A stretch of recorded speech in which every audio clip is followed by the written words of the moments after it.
إذاعة القرآن الكريم من القاهرة. كان الصحابة على عهد رسول الله صلى الله عليه وسلم يستفتونه في أمور دينهم فيفتيهم.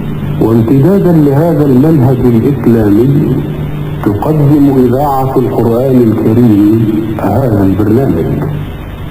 بريد الإسلام. إعداد وتقديم إبراهيم مجاهد. بسم الله الرحمن الرحيم. مستمعينا الكرام، السلام عليكم ورحمة الله وبركاته. نحييكم في مستهل حلقة اليوم ونرحب بضيفي هذه الحلقة. الرسالة الأولى وردت من الأخت المستمعة عين من مصر الجديدة بالقاهرة، تقول في هذه الرسالة: يتردد كثيرا أننا في آخر الزمان، وأن علامات الساعة الصغرى قد ظهرت وأن الكبرى قد قربت، فما هي الصغرى وما هي الكبرى ومتى تكتمل؟ يجيب عن هذه الرسالة الأستاذ الدكتور محمد نبيل غنايم، أستاذ ومدير مركز الدراسات الإسلامية بكلية دار العلوم بجامعة القاهرة. الحمد لله والصلاة والسلام على رسول الله، وبعد. لا شك أن علامات الساعة الصغرى قد ظهرت وتكاثرت منذ بعثة النبي محمد صلى الله عليه وسلم، بل إن بعثته الشريفة إحدى هذه العلامات، لأنه خاتم الأنبياء والمرسلين، وليس بعد الختام إلا الساعة أي القيامة. وقد قال سبحانه وتعالى: اقتربت الساعة وانشق القمر. وقال رسول الله صلى الله عليه وسلم: بعثت أنا والساعة كهاتين، وأشار بإصبعيه السبابة والوسطى، مما يعني التقارب الشديد بين بعثته صلى الله عليه وسلم والساعة. أما علاماتها الصغرى فكثيرة، منها كثرة المعاصي وانتشار الفواحش والمنكرات وضياع الأمانة وكثرة الظلم وكثرة القتال وتفرق الأمة شيعا وأحزابا وإسناد الأمر إلى غير أهله وغير ذلك كثير. أما العلامات الكبرى فلا تتجاوز 10 ولم يظهر منها شيء، وعلم ظهورها واكتمالها وترتيبها عند الله تعالى، القائل: وعنده مفاتح الغيب لا يعلمها إلا هو، والقائل: إن الله عنده علم الساعة. ولما سأل جبريل رسول الله صلى الله عليه وسلم في حديثه المشهور عن الإسلام والإيمان والإحسان قال: متى الساعة؟ قال النبي صلى الله عليه وسلم: ما المسؤول عنها بأعلم من السائل، وسأخبرك عن أشراطها. إذا ولدت الأمة ربتها أي سيدتها، وإذا تطاول رعاة الإبل البهم في البنيان، في 5 أي علمها مذكور ضمن 5 لا يعلمهن إلا الله. ثم تلا قوله تعالى: إن الله عنده علم الساعة وينزل الغيث ويعلم ما في الأرحام وما تدري نفس ماذا تكسب غدا وما تدري نفس بأي أرض تموت إن الله عليم خبير. وقد ذكر القرآن الكريم والسنة النبوية الصحيحة تلك العلامات الكبرى دون ذكر مواعيدها، لأن علمها عند الله ولا يعلم ذلك إلا الله وحده. فمن ذلك أي من هذه العلامات الكبرى خروج دابة من الأرض تكلم الناس. قال تعالى: وإذا وقع القول عليهم أخرجنا لهم دابة من الأرض تكلمهم أن الناس كانوا بآياتنا لا يوقنون. ومنها طلوع الشمس من مغربها، كما قال الله تعالى: يوم يأتي بعض آيات ربك لا ينفع نفسا إيمانها لم تكن آمنت من قبل أو كسبت في إيمانها خيرا. وقوله تعالى فارتقب يوم تأتي السماء بدخان مبين يغشى الناس هذا عذاب أليم. ومن ذلك خروج المسيح الدجال ونزول عيسى بن مريم وظهور يأجوج ومأجوج وثلاثة خسوف بالمشرق والمغرب وجزيرة العرب، وكل ذلك ثابت في السنة النبوية المطهرة ولكن دون موعد محدد، لأن علم ذلك عند الله وحده لا شريك له وبالله التوفيق. إخوة الإيمان والإسلام، أما الرسالة التالية وردت من الأخ المسمى أحمد خيري من مركز المنصورة بمحافظة الدقهلية، يقول فيها: غلبه النوم بعد أن تسحر ولم يستيقظ إلا بعد أذان الفجر دون أن ينوي الصيام، فما مدى صحة صيامه؟ يجيب عن هذه الرسالة الأستاذ الدكتور محمد نجيب عوضين، أستاذ الشريعة الإسلامية ووكيل كلية الحقوق بجامعة القاهرة. حمدا لله وصلاة وسلاما على رسول الله وعلى آله وصحبه ومن والاه. فالنية هي القصد، أي اعتقاد القلب بفعل شيء والعزم عليه من غير تردد، وهي لازمة لكل عبادة يقوم العبد بأدائها. والنية قصد يتبع العلم، فما دام الفعل معلوما ومقصودا صح تسليط النية عليه.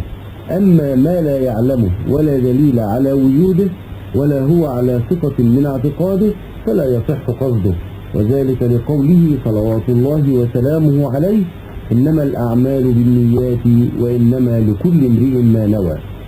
وبخصوص عبادة الصوم فإنه ينبغي تعيين النية في الصوم الواجب، فبدخول الشهر الكريم وثبوت الرؤية ينبغي أن يعتقد المسلم أنه يصوم الغد من رمضان، وذلك تصديقا لقوله صلى الله عليه وسلم: صوموا لرؤيته وأفطروا لرؤيته.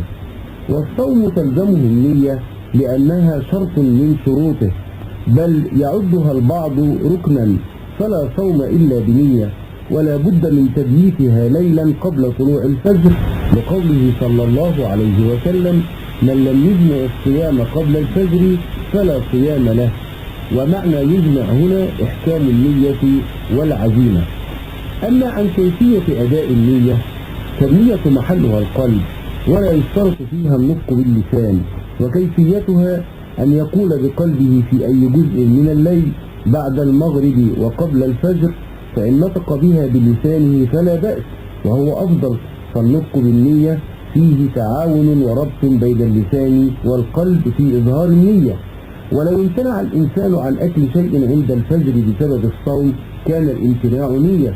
وإذا تسحر بقصد التقوي على صوم الغد كما في سؤال المستمع فقد خطر الصوم بذلك، فيكون ذلك نية وصومه صحيح. فمثله مثل من قال بلسانه: نويت صوم غد من شهر رمضان إيمانا واحتسابا. فما دام التبييت للنية بالقول أو بالفعل تم ليلا صحت النية والصوم. ليخرج من ينوي نهارا لأنه ليس وقت بدء العبادة ولا قريبا منه، لقوله صلى الله عليه وسلم: لا صيام لمن لم يبيت الصيام من الليل. أما عن تبييت نية صوم الشهر كله في أوله مرة واحدة بدلا من تكرارها في كل ليلة فهو قول الإمام أحمد ومذهب مالك وإسحاق، لأنه نوى في زمن يصلح جنسه لنية الصوم وهو دخول وقت الصوم. وذهب فريق من الفقهاء منهم أبو حنيفة والشافعي وابن المنذر أنه ينبغي النية لكل يوم، والراجح والأولى تبييت النية لكل يوم في ليلته، لأنه صوم واجب فوجب أن ينوي لكل ليلة سواء بالنطق أو بالاعتقاد القلبي أو بفعل الجارحة. ونقول للسائل: صومك صحيح وتسحرك كان بقصد التقوي على الصوم فهو نية فعلية. هذا وبالله التوفيق.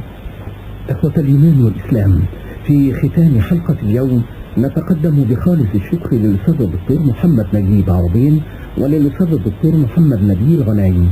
إلى الملتقى في حلقة قادمة إن شاء الله، والسلام عليكم ورحمة الله وبركاته. بريد الإسلام، إعداد وتقديم إبراهيم مجاهد. إذاعة القرآن الكريم من القاهرة. كان الصحابة على عهد رسول الله صلى الله عليه وسلم يستفتونه في أمور دينهم فيفتيهم. وامتدادا لهذا المنهج الإسلامي تقدم إذاعة القرآن الكريم هذا البرنامج بريد الإسلام، إعداد وتقديم إبراهيم مجاهد. بسم الله الرحمن الرحيم. مستمعينا الكرام، السلام عليكم ورحمة الله وبركاته. نحييكم في مستهل حلقة اليوم ونرحب بضيفي هذه الحلقة. الرسالة الأولى وردت من الأخ المستمع إبراهيم عبد الرازق من الوادي الجديد، يقول في هذه الرسالة: أرجو إلقاء الضوء على قول الحق سبحانه وتعالى: وكلوا واشربوا حتى يتبين لكم الخيط الأبيض من الخيط الأسود من الفجر ثم أتموا الصيام إلى الليل. يجيب عن هذه الرسالة الأستاذ الدكتور أحمد يوسف سليمان، أستاذ الشريعة الإسلامية بكلية دار العلوم بجامعة القاهرة. بسم الله الرحمن الرحيم. الحمد لله والصلاة والسلام على سيدنا رسول الله وعلى آله وصحبه ومن والاه، وبعد. فقد قال الله تعالى: وكلوا واشربوا حتى يتبين لكم الخيط الأبيض من الخيط الأسود من الفجر ثم أتموا الصيام إلى الليل. ومعنى هذا الجزء من الآية الكريمة أن المولى عز وجل حدد لنا نهاية إباحة الأكل والشرب في ليالي الصيام إلى أن يتبين لمن ينوي الصيام بياض النهار من سواد الليل، وذلك بطلوع الفجر الصادق، لأن المراد بالفجر هنا الفجر الصادق بظهور الضوء المعترض في الأفق يمنة ويسرى. وبهذا جاءت الأخبار ونصت على ذلك الأحاديث الصحيحة. فقد روى مسلم في صحيحه عن سمرة بن جندب رضي الله عنه قال: قال رسول الله صلى الله عليه وسلم: لا يغرنكم من سحوركم آذان بلال ولا بياض الأفق المستطيل هكذا حتى يستطير هكذا.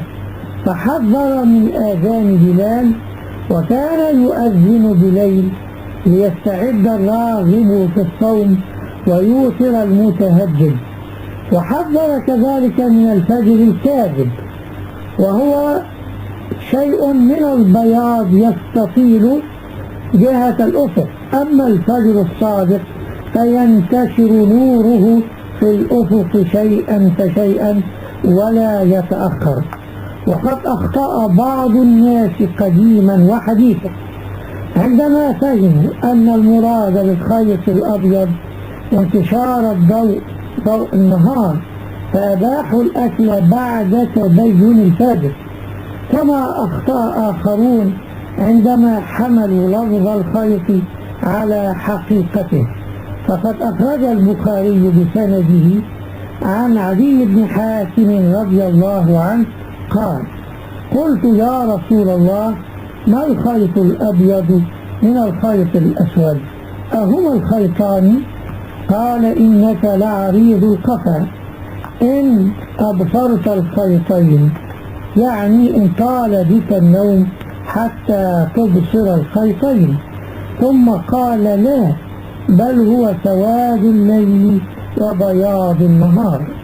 يقول القرطبي رحمه الله: الصيام من جملة العبادات فلا يصح إلا بنية، وقد وقتها الشارع قبل الفجر، فكيف يقال إن الأكل والشرب بعد الفجر جائزان.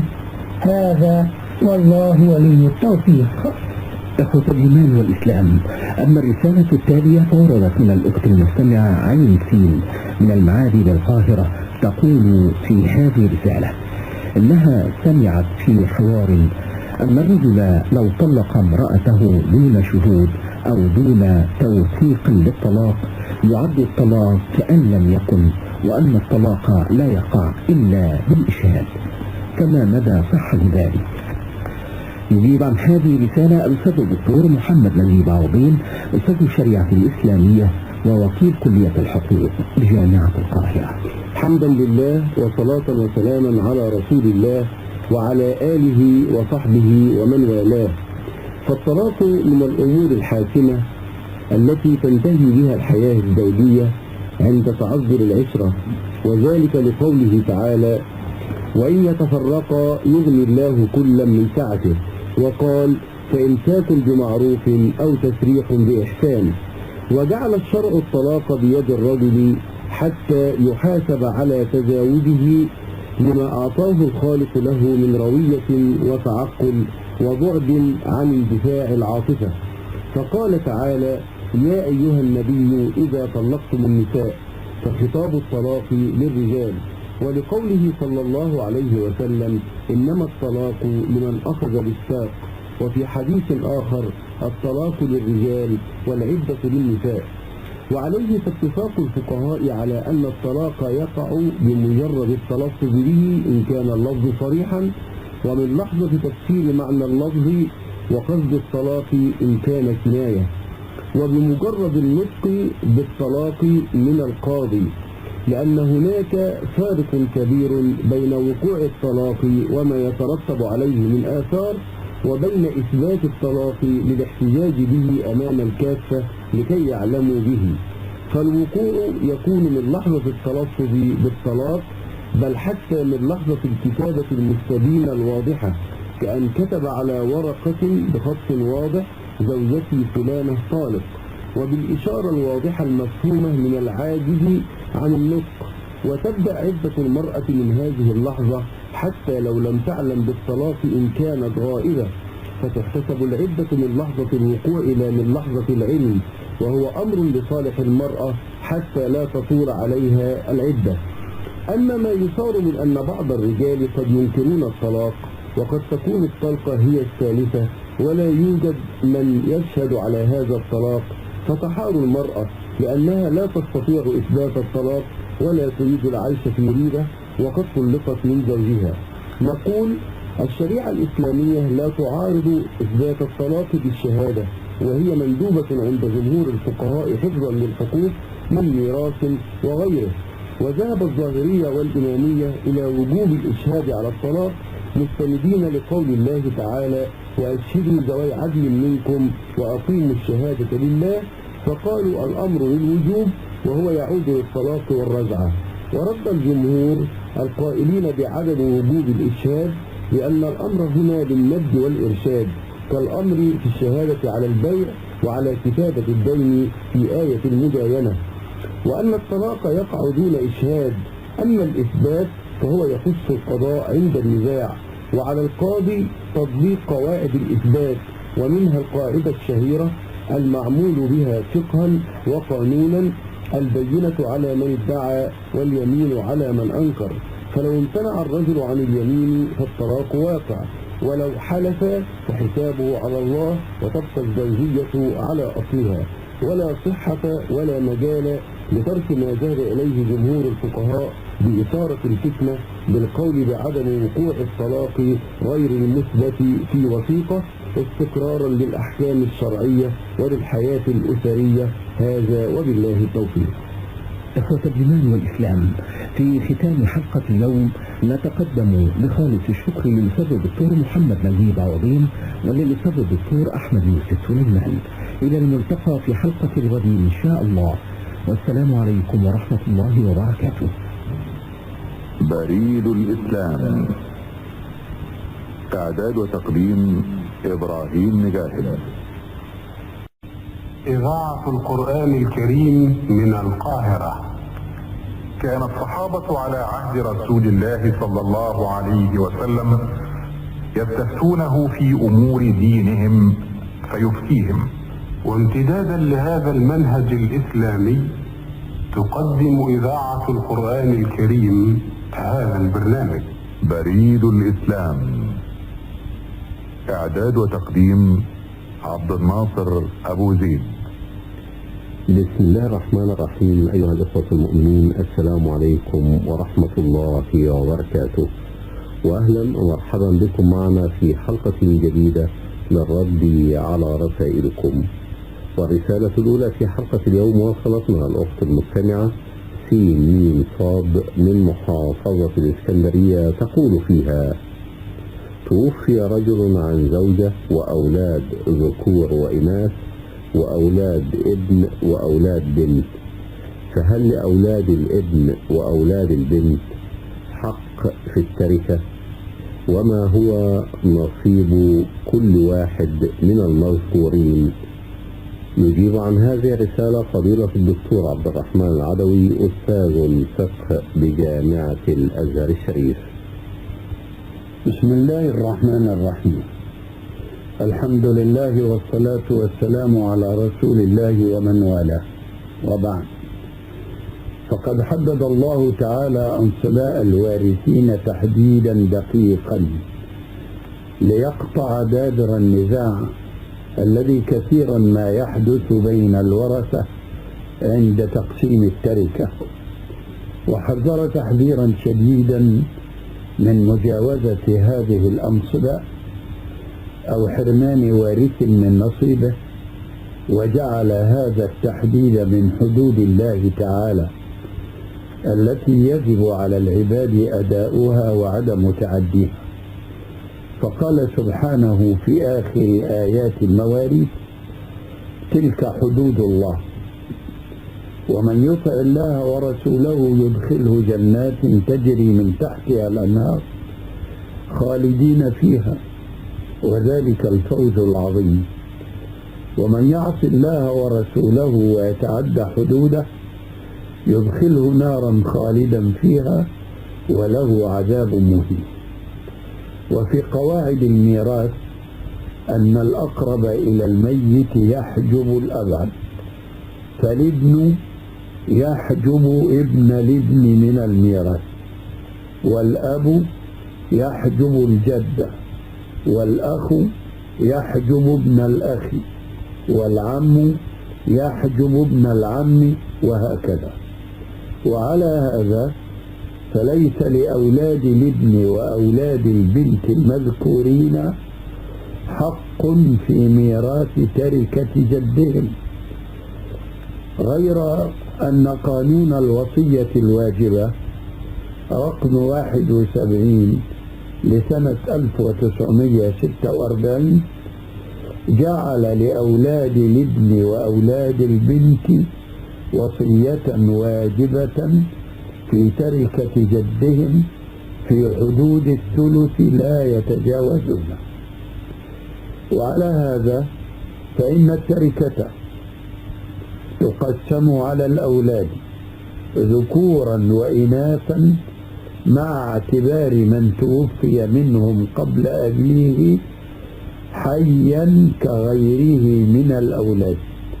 وتقسم التركة للذكر مثل حظ الأنثيين، ثم يكون نصيب الابن المتوفى لأولاده، ويكون نصيب البنت المتوفى لأولادها وصية واجبة بشرط ألا يزيد ما أخذوه جميعا عن ثلث التركة.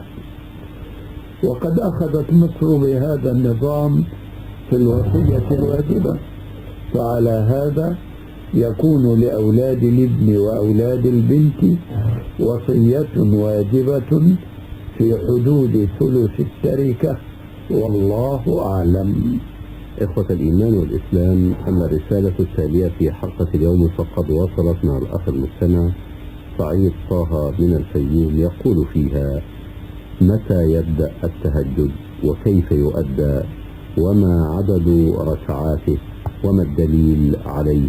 يجيب عن هذه الرسالة فضيلة الدكتور محمود العكازي أستاذ الفقه المقارن بجامعة الأزهر الشريف. بسم الله الرحمن الرحيم. الحمد لله رب العالمين، والصلاة والسلام على المبعوث رحمة للعالمين وعلى آله وصحبه والتابعين، وبعد. فإن صلاة التهجد تعتبر من النوافل المطلقة في الليل كله، وقد أمر بها سيدنا رسول الله صلى الله عليه وسلم كما جاء في سورة الإسراء: ومن الليل فتهجد به نافلة لك عسى أن يبعثك ربك مقاما محمودا.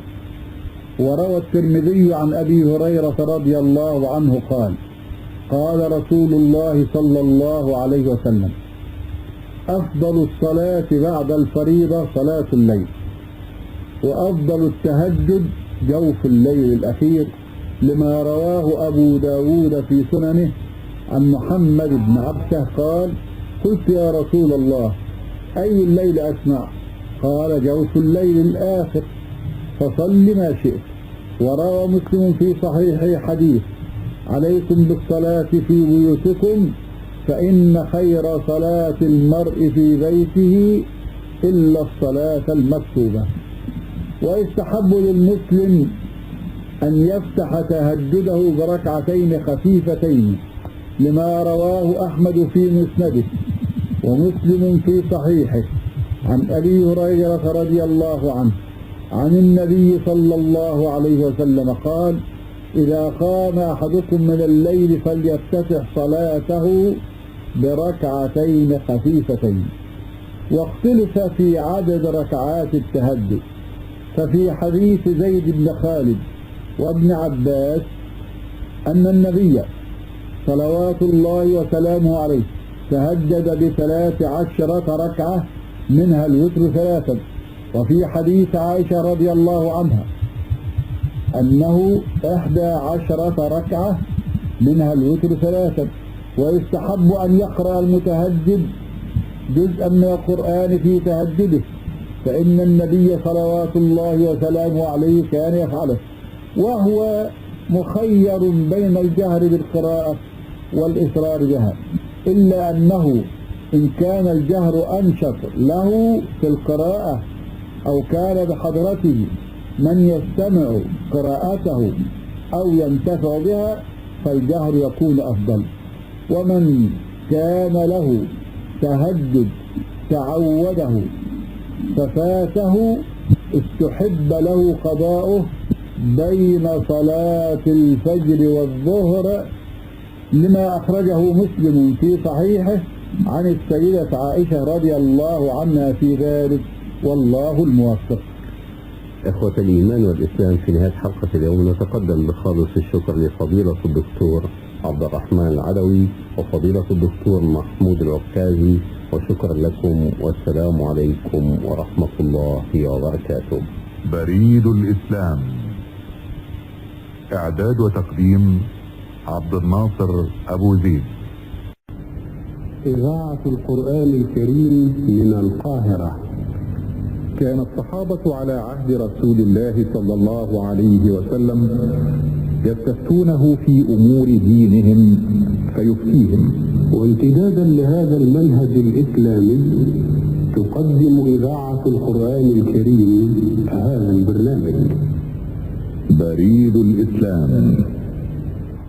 بريد الإسلام، إعداد وتقديم إبراهيم مجاهد. بسم الله الرحمن الرحيم. مستمعينا الكرام، السلام عليكم ورحمة الله وبركاته. نحييكم في مستهل حلقة اليوم، ونرحب بضيفي هذه الحلقة. الرسالة الأولى وردت من الأخ المستمع محمد أبو الفضل من مدينة العمال بن بابة بمحافظة الجيزة. يقول في هذه الرسالة: بعض الناس يسرفون طوال شهر رمضان في تناول الطعام، فهل هذا السلوك يليق بآداب الصيام؟ يجيب عن هذه الرسالة الأستاذ الدكتور أحمد يوسف سليمان، أستاذ الشريعة الإسلامية بكلية دار العلوم بجامعة القاهرة. بسم الله الرحمن الرحيم. الحمد لله والصلاة والسلام على سيدنا رسول الله وعلى آله وصحبه ومن والاه، وبعد. فالإسراف وهو مجاوزة حد الاعتدال في كل شيء مرفوض شرعا. الله سبحانه وتعالى كثيرا ما ذم الإسراف في كتابه الكريم، وأثنى على المعتدلين المقتصدين لما في الإسراف من أضرار مادية واقتصادية واجتماعية وصحية. ومن ذلك قوله تعالى: يا بني آدم خذوا زينتكم عند كل مسجد وكلوا واشربوا ولا تسرفوا إنه لا يحب المسرفين. والمؤمن لا يحب ما لا يحبه الله، والله لا يكره لنا إلا ما فيه أضرار ومفاسد تعود علينا آثارها السيئة دينا ودنيا. تعود هذه الآثار على ديننا وأخلاقنا وقيمنا وأموالنا وصحتنا بالفساد، ولذلك كرهها الله عز وجل، ومنها الإسراف. قال تعالى: ولا تجعل يدك مغلولة إلى عنقك ولا تبسطها كل البسط فتقعد ملوما محسورا. فقوله ولا تجعل يدك مغلولة إلى عنقك كناية عن البخل والتقتير، وهو أيضا مرفوض ومحرم. وقوله ولا تبسطها كل البسط كناية عن الإسراف والتبذير. وقال الله عز وجل في صفات عباد الرحمن قال: والذين إذا أنفقوا لم يسرفوا ولم يقتروا وكان بين ذلك قواما. وقال: وآت ذا القربى حقه والمسكين وابن السبيل ولا تبذر تبذيرا إن المبذرين كانوا إخوان الشياطين وكان الشيطان لربه كفورا. وقال النبي صلى الله عليه وسلم: ما ملأ ابن آدم وعاء قط شرا من بطنه، فإن كان ولا بد فاعلا فثلث لطعامه وثلث لشرابه وثلث لنفسه.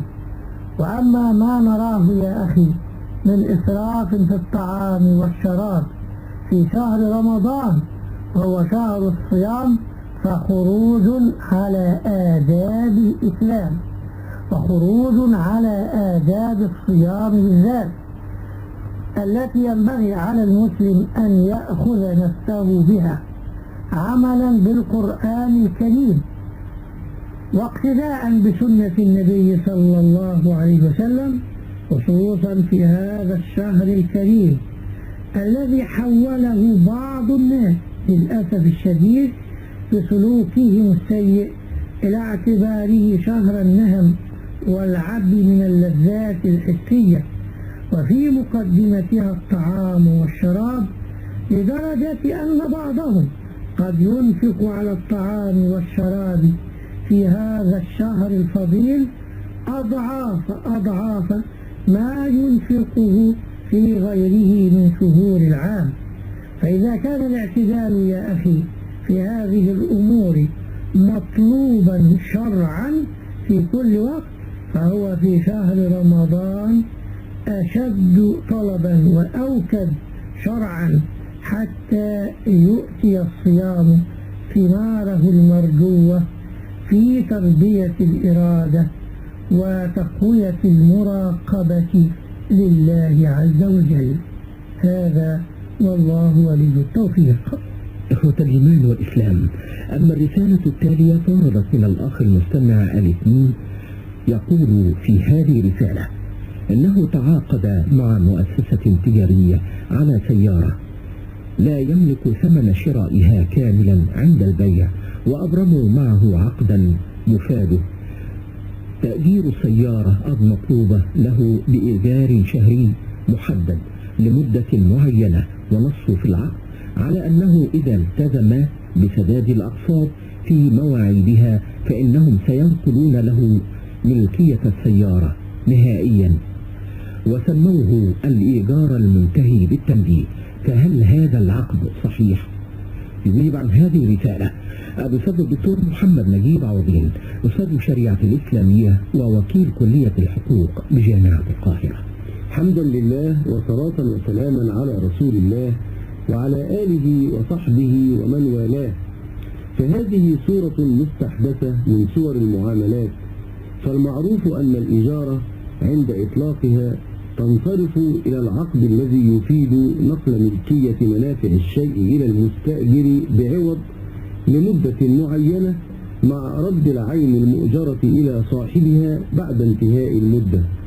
أما الصورة التي أوردها السائل فهي أن يقوم مالك العين فردا كان أو مؤسسة بتأجير العين المطلوبة بأجرة معلومة، وينص في العقد على أن يقوم بتمليكها تماما إلى المستأجر بعد انتهاء المدة وبعد دفع جميع أقساط الأجرة، وذلك بعقد جديد. فهي تحقق نفس مقاصد البيع بالتقسيط من حيث القصد والنتيجة، مع اختلاف في صيغة التعاقد. فالأول إيجار ووعد بالبيع ينتهي به الإيجار، والثاني عقد واحد يبدأ بيعا وينتهي بيعا. وهذه المعاملة تحوي عقدين مستقلين: الأول الإجارة التي تتم ابتداء وتأخذ جميع أحكام الإجارة، والعقد الثاني تمليك للعين عند انتهاء المدة بالبيع أو بالهبة. تكون أقساط الإيجار التي دفعت محل اعتبار عند تقدير الثمن الذي ينتقل به الملك، وفي الغالب يكون رمزيا وفقا للوعد الذي اقترن بالإجارة. وتكون ملكية العين خلال المرحلة الأولى ملكا للمصرف أو المؤسسة. وعن مشروعية هذه الصورة وتكييفها شرعا، فالملاحظ أن هذه المعاملة تضم عقد إجارة محدد المدة وما يشبه وعدا بالبيع تمثله الأجرة الشهرية كأقساط، مع عدم نقل ملكية المبيع إلا بوفاء كل الأقساط الإيجارية. وهذا الوعد الذي هو ملزم لمن أبرم العقد بتمليك العين المؤجرة للمستأجر بالبيع أو الهبة عند انتهاء مدة الإجارة وسداد الأقساط. وقد اختلف الفقهاء في حكم اشتراط عدم نقل الملكية ابتداء إلا بعد الوفاء بكل الثمن وهو الأقساط في هذه الصورة.